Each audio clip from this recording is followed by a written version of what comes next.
Yo'ldan toplaydi o'tadi. Sekin. Endi marchir og'ir joy sher. Bitta.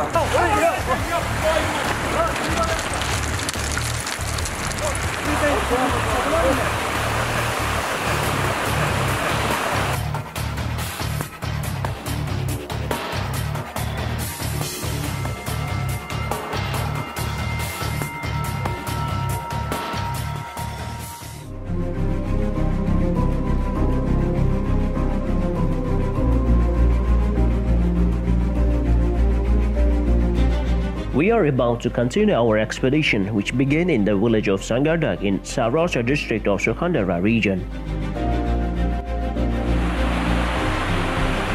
Our goal is to walk the ancient short road from Sangardak village to Kashkadarya to capture its nature and historical monuments along the way.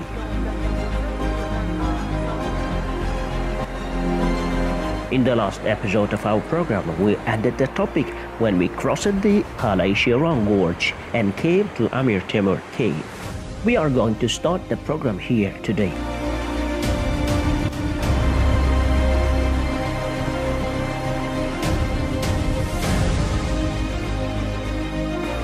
Located on the separation path of a mountain range that stretches over long distance, the cave seems to have been specially designed to secretly prepare for future battles. If you walk along the stream below, it's hard to notice it even from a distance until you are 3 steps away from the cave. Tall grass and large stones block the way and hide the cave.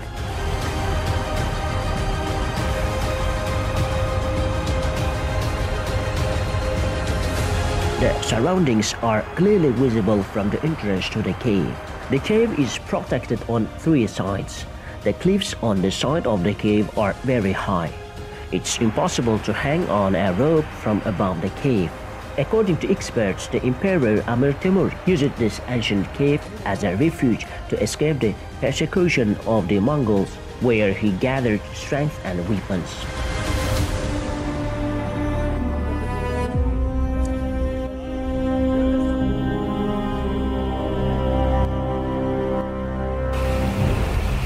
Amir Temur's troops crossed the upper part of the stream, led their horses to the mouth of the cave.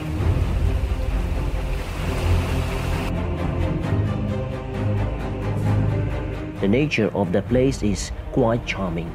In the upper part of this trail near the cave, Siberian mountain goats can be found in winter and spring. Goats return to their steep slopes only after the grass has begun to grow in the snow-melted areas at the top of the mountain.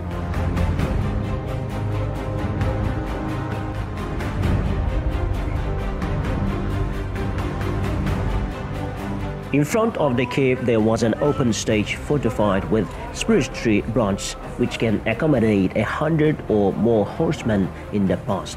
There were 2 compartments in the cave. One of them housed horses and the other housed soldiers and workshops. The height of the stage at the entrance is about the height of 2 people. If you look closely, you can see the remains of compacted horse manure at the entrance to the cave.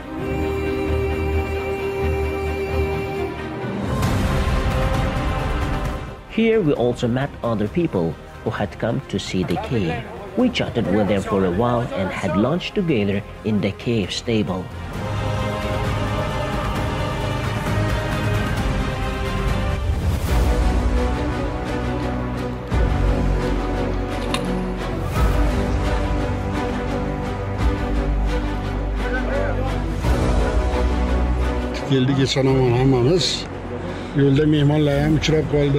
We all arrived here safely. We met tourists here, so this means that people are interested in the cave of Amir Temur. They came here despite the difficulties of the trip. I believe that in the future this place will become a great tourist destination. The development of these lands began in the 14th and 15th centuries. This cave was formed naturally. It served as a refuge for Amir Temur and his soldiers. The cave is incredibly interesting. First, it is a natural heritage. Secondly, it's quite interesting to know its depth, length, the rocks in the cave, and the composition of the water. Most importantly, it was a comfortable place to live in the past. At that time, there was only hunting and cattle breeding. It's convenient for both livestock and hunting. Wild animals may have attacked people and their pets at night while they slept inside the cave. I think there was a wooden fence in front of the cave because bears and other animals may enter here as well. Bears may have attacked people and horses. It's extremely important to preserve this natural heritage. The cave must be safely passed on to the future generations. After entering the cave for about 400 meters, there were 3 narrow passages. According to our interlocutors, this narrow corridor was filled with soil and became even smaller.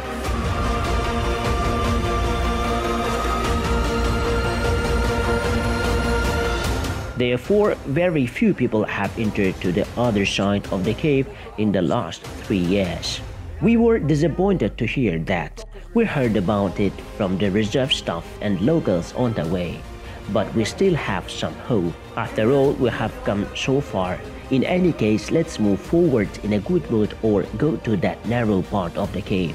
And then, depending on the situation, we will think of a solution of the problem. After lunch and some rest, we started preparing to enter the cave. We were 20 people. It's noon now, but it doesn't matter what time it is to watch the cave. The inside of the cave is always dark and the temperature is almost unchanged all the time.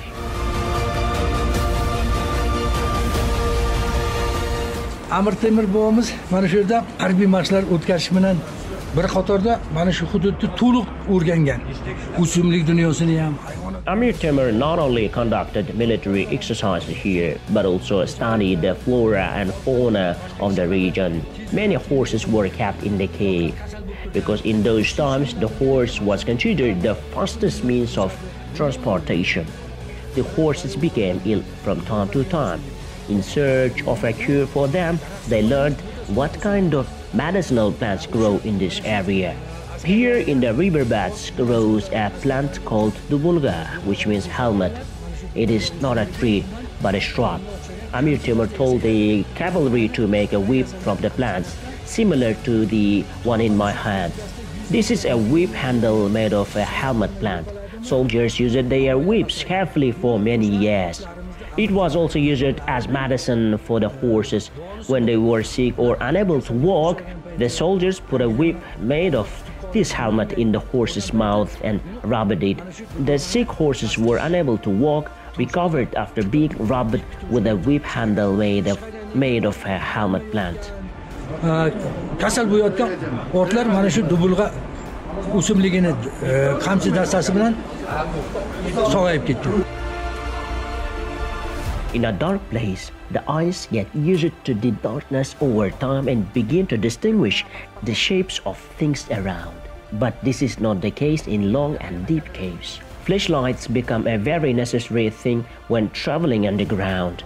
So we checked the flashlights and made sure they were all working. Now we can calm down and enter the cave.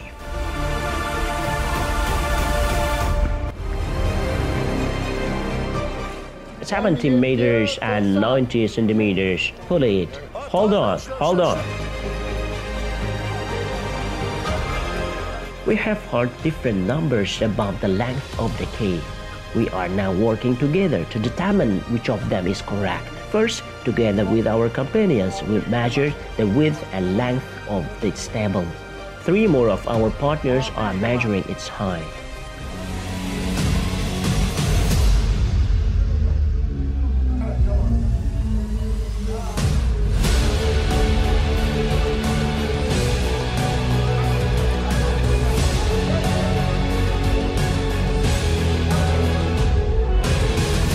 The air temperature is a bit low inside the cave, but the humidity is not so noticeable. Mana bu bo'ri uyasi. Bo'ri bahorda kelib bu yerga uya qo'ygan. This is a wolf's nest, and the wolf came in the spring and made a nest here. Every year the same wolf eats cubs here for 2 months. This place is not cold. The wolf dug the ground with its feet and made this nest. Here is the beef bone. Here are the teeth of a sheep or a goat. These were brought by that wolf. The wolf usually gives birth to 5 or 6 cubs. It lives here with its wolf cubs for a few months and then took them out by the end of May to the beginning of June. Now they are outside. This is repeated every year. The wolf has been nesting here for 30-40 years. Then it takes the cubs out. Bir 30 yildan beri mana shu yerga uya qo'yadi. Bolalarni olib chiqib ketaveradi. After walking 20 meters, we turned left. Here we had to switch on our flashlights. The length of this stable is about 200 meters. As you can see, the ground is covered with large pieces of rocks that once fell from the walls or the ceiling of the cave. If this place is cleared of stones, in fact dozens of horses can easily walk around the stable. Here blacksmiths made swords, armors, helmets, spears and poleaxes.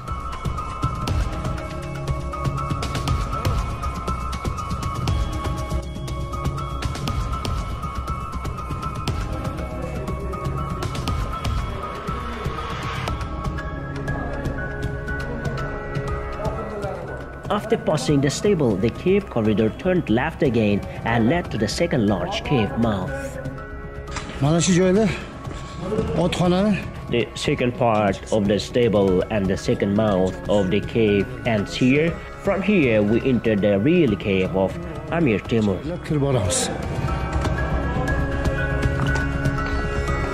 The mouth of the cave on this side is much wider.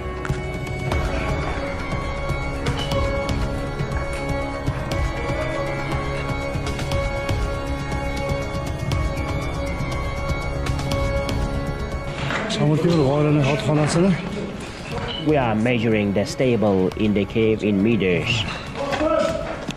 180.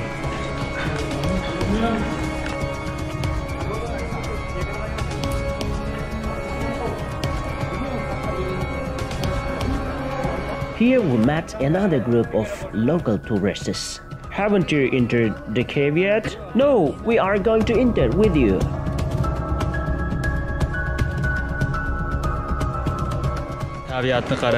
Look at the beauty of nature. I came to see the cave of Amir Temur for the second time. I work as a teacher in a village here. I came on a trip with them.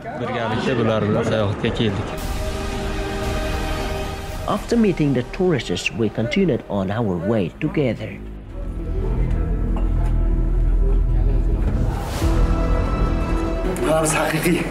Here we are entering the real Amir Timur cave. Here we should walk slowly without making noise.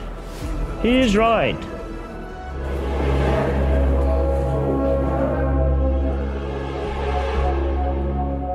As we all continued on our way and looking in the sights we were interested, a huge boulder appeared in front of us. We passed the rock to the right side and went to the corridor.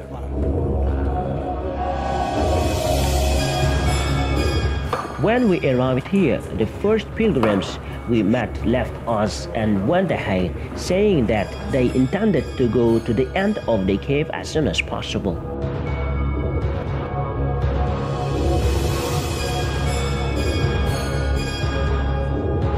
At that time, we suddenly came across a large stone that fell from the top of the cave to the very center of the corridor and blocked it. This stone fell down and blocked the way. Now we will try to go under it slowly.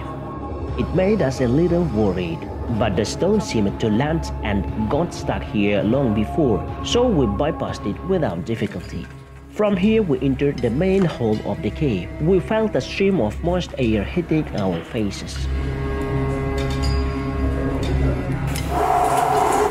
The temperature is 0 or +1 degree. The inside of the cave is very cold. Water is dripping everywhere. Here we can see different rocks. There are more interesting and attractive places inside.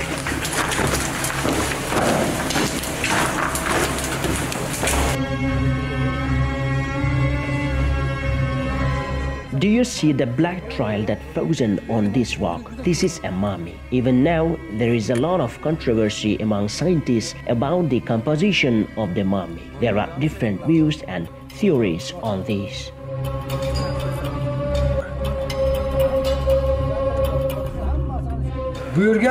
Look, it's glittering. There are a lot of mummy savage here. The glittering black substance here is mummy.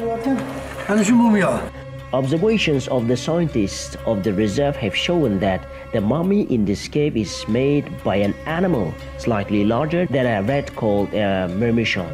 The interdependence of every process in nature is very interesting and surprising, isn't it? From here the cave widened. It's 4 meters wide and up to 20 meters high. Now we have entered the cave 200 meters. This is where the stalactites hang. We have to speak slowly, otherwise they may fall down. They are also visible at the top. We have seen some broken stalactites on the way. We need to be careful and walk slowly. The deeper we go into the cave, the more attractive landscapes we can see.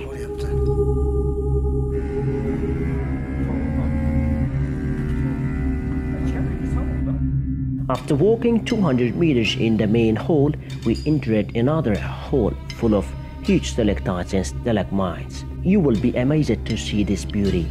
It's especially pleasant to watch the shapes of the walls of the cave with the help of a flashlight. Better yet, watch it for yourself and enjoy it. Animate in your imagination what these shapes look like. Here are the small round shapes and the water is dripping. They are very cool. Water dips from the top, creating beautiful shapes. It looks like a marble stone. It's very wonderful and unique.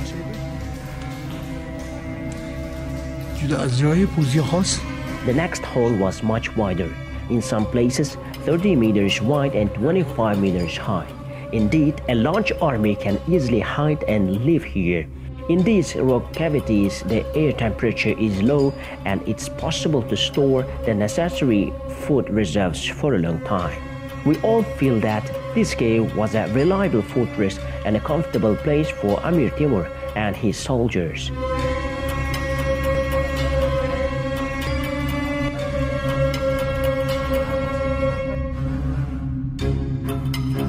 We are getting deeper and deeper into the dark cave. We are a little scared, but we are glad to be able to walk in such wonderful cave. In some places, the cave absorbs the light of flashlights. As a result, you can see only 2 or 3 meters in front. The deeper we go into the cave, the more it changes. Scattered cave pearls can be seen in some places. How many kilometers have we traveled so far?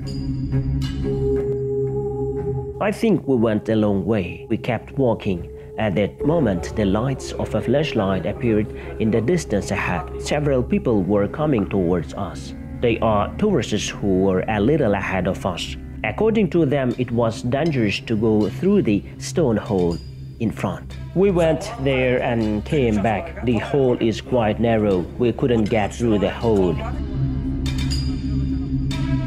They said the soil had spilled and the passage was too narrow.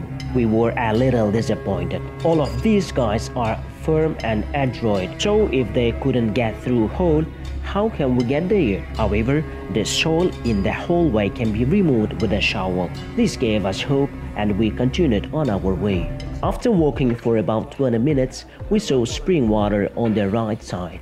There were also bowls for drinking water near the spring. Here we all stopped and took turns drinking the spring water, although we were not thirsty.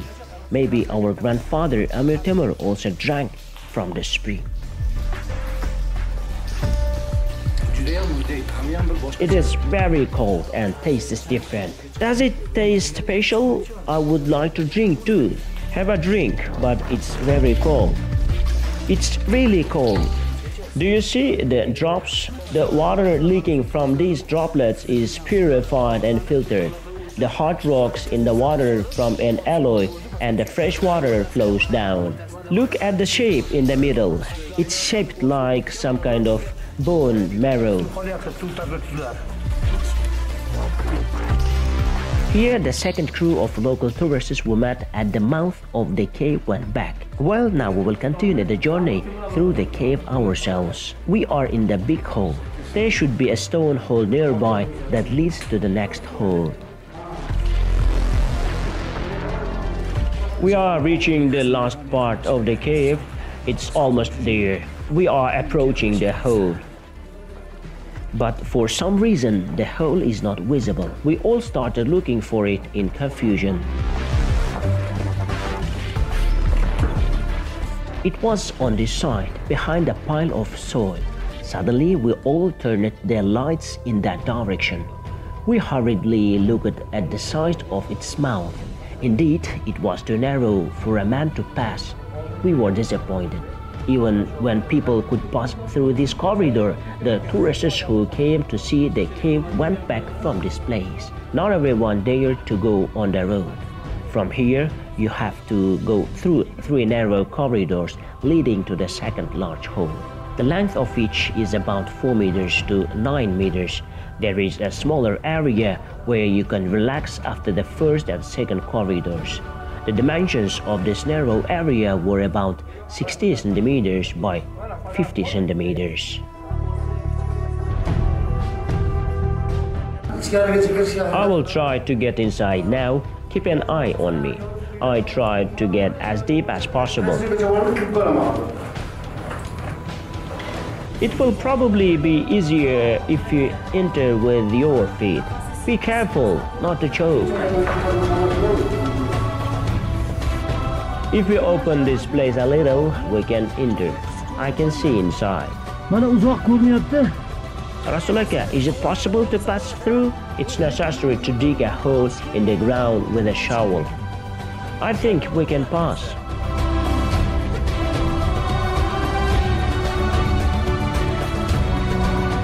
Even a person of an average stature can barely pass through this hole. It is absolutely impossible for the person inside to come out. Now the corridor is almost covered with soil. We all began to think, what shall we do now? Now I have entered 3 meters. If the soil after 3 meters is dark with a shovel, a thinner person can enter. The other side is slightly widened, but after 3 meters, I couldn't pass through the hole. If we had a shovel, we would dig out a little. The hole could have been widened with a shovel, but we didn't bring a shovel with us. Even if we open it by hand and get inside, we do not know what awaits us there. What is the air is like inside?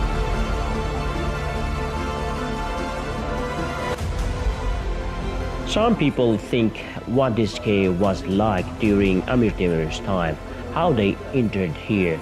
These soils did not collapse 600-700 years ago as a result of many years of natural erosion. Rocks and soil collapsed, the corridor was closed. At that time, there was a free entrance here. 600-700 years ago, the interior of this cave was different. Today we have reached the most remnant of it. Probably after a few years, the hole will be completely closed. Maybe ecotourism will develop and the corridor will be opened, so the hole will be easily accessible. You have started the first steps toward this goal. There are two problems to enter there. For a long time, no one passed through this hole. The hole is almost closed. There may have been a lack of oxygen inside because it has been closed for a long time. There is no air circulation inside.